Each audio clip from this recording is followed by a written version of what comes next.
Hello friends आज हम लोग क्षितिज भाग 2 काव्य खंड के चैप्टर 7 गिरिजा कुमार माथुर तथा उनकी कविता छाया मत छूना से बनने वाले प्रश्नों को देखेंगे। तो चलिए प्रारंभ करते हैं।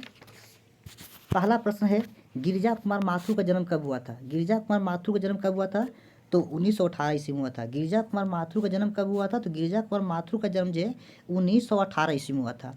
दूसरा प्रश्न कहता है, गिरिजा कुमार माथुर का जन्म कहाँ हुआ था? गिरिजा कुमार माथुर का जन्म कहाँ हुआ था? तो गिरिजा कुमार माथुर का जन्म जो है मध्य प्रदेश के गुना में हुआ था। गिरिजा कुमार माथुर का जन्म कहाँ हुआ था? तो गिरिजा कुमार माथुर का जो जन्म हुआ था 1918 ईस्वी में हुआ था। और कहाँ हुआ था? तो मध्य प्रदेश के गुना में हुआ था।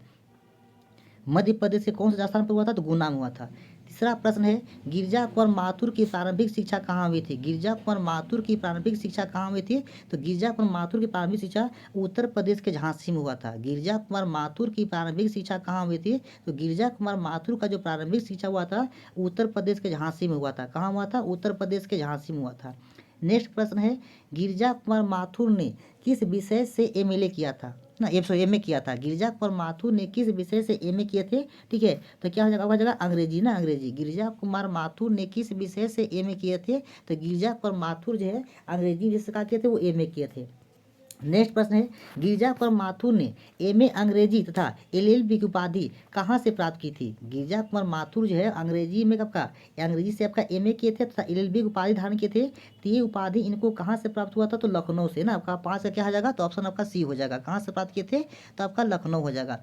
नेक्स्ट प्रश्न है, माथुर ने किन संस्थानों को से जुड़कर कार्य किया है? माथुर ने किन संस्था से जुड़कर कार्य किया है? तो माथुर जो काम किए हैं वो आकाशवाणी और दूरदर्शन में काम किए ना। कहता है कि माथुर ने किन संस्था से जुड़कर काम किया है? तो माथुर जो है आकाशवाणी और दूरदर्शन में क्या किए हैं? काम किए हैं। देखिए नेक्स्ट प्रश्न कहता है कि आपका गिरिजा कुमार माथुर के नाश और निर्माण धूप के धान शिला पंख चमकीले तथा भीतर नदी की यात्रा किस प्रकार की रचना है? तो का आपका होगा? आपका होगा काव्य संग्रह है ना। कहता है गिरिजा कुमार माथुर के नाश और निर्माण धूप के धान शिला पंख चमकीले तथा भीतर नदी की यात्रा किस प्रकार की रचना है? तो ये काव्य संग्रह हो जाएगा। नेक्स्ट है, जन्म कैद माथुर की कैसी रचना है? जन्म कैद जो है माथुर की कैसी रचना है? तो क्या हो जाएगा? नाटक हो जाएगा ना। जन्म कैद माथुर की कैसी रचना है? तो जन्म कैद माथुर की जो है आपका क्या हो जाएगा? ये तब ये नाटक ना, आपका ये नाटक होगा। कैसी रचना है? तो ये नाटक हो जाएगा, नाटक हो जाएगा। नेक्स्ट प्रश्न है, नई कविता सीमाएं और संभावनाएं माथुर की किस प्रकार की रचना है? माथुर की किस प्रकार की रचना आपका हो जाएगा? तो ये आपका हो जाएगा आलोचनात्मक आपका हो जाएगा ना। 9 का क्या हो जाएगा? 9 का ऑप्शन डी होगा, हो जाएगा आलोचनात्मक हो जाएगा।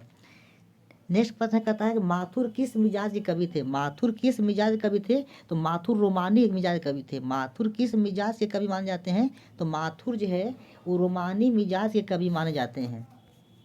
नेक्स्ट प्रश्न देखिए, नेक्स्ट प्रश्न है, गिरिजा कुमार माथुर का मृत्यु कब हुआ था? गिरिजा कुमार माथुर का जो मृत्यु है कब हुआ था? तो गिरिजा कुमार माथुर का जो मृत्यु हुआ था कब हुआ था?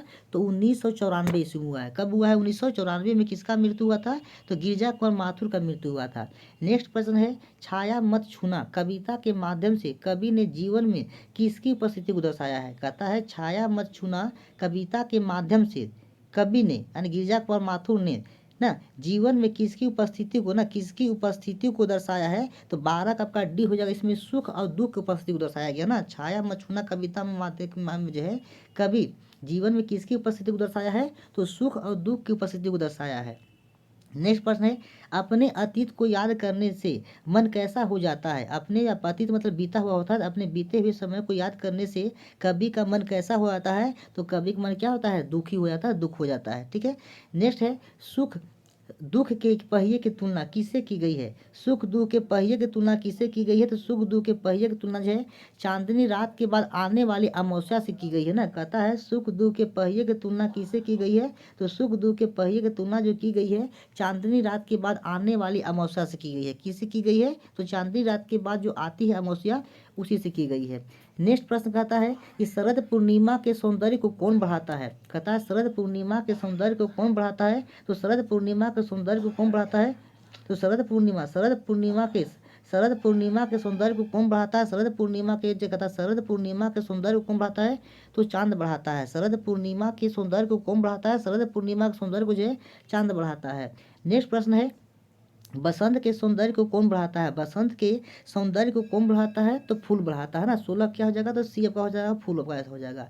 नेक्स्ट प्रश्न है छाया मत छूना शीर्षक कविता किसकी है? छाया मत छूना शीर्षक से जो कविता दिया गया किसकी कविता है? तो गिरिजा कुमार माथुर का। किसका कविता हो जाएगा? तो गिरिजा कुमार माथुर का हो जाएगा।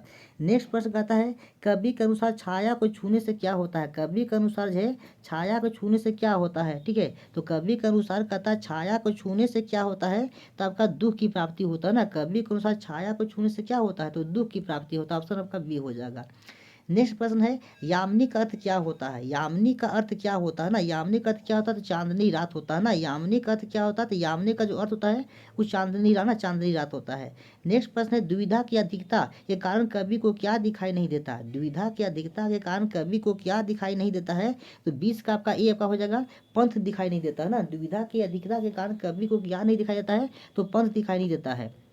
नेक्स्ट प्रश्न है मृग तृष्णा का अर्थ क्या होता है? मृग तृष्णा का अर्थ क्या होता है ना। मृग तृष्णा का अर्थ क्या होता है? तो छलावा होता है। मृग तृष्णा का क्या अर्थ होता है? तो मृग तृष्णा का अर्थ होता है छलावा होता है। नेक्स्ट प्रश्न है कवि ने मानव को किसका पूजन करने को कहा है? कवि ने मानव को किसका पूजन करने को कहा है ना। कवि ने मानव को किसका पूजन करने को कहा है? तो ऑप्शन आपका डी हो जाएगा यथार्थ को ना। कवि ने मानव को किसकी पूजन करने के लिए प्रेरित किया है? तब कहा यथार्थ हो जाएगा।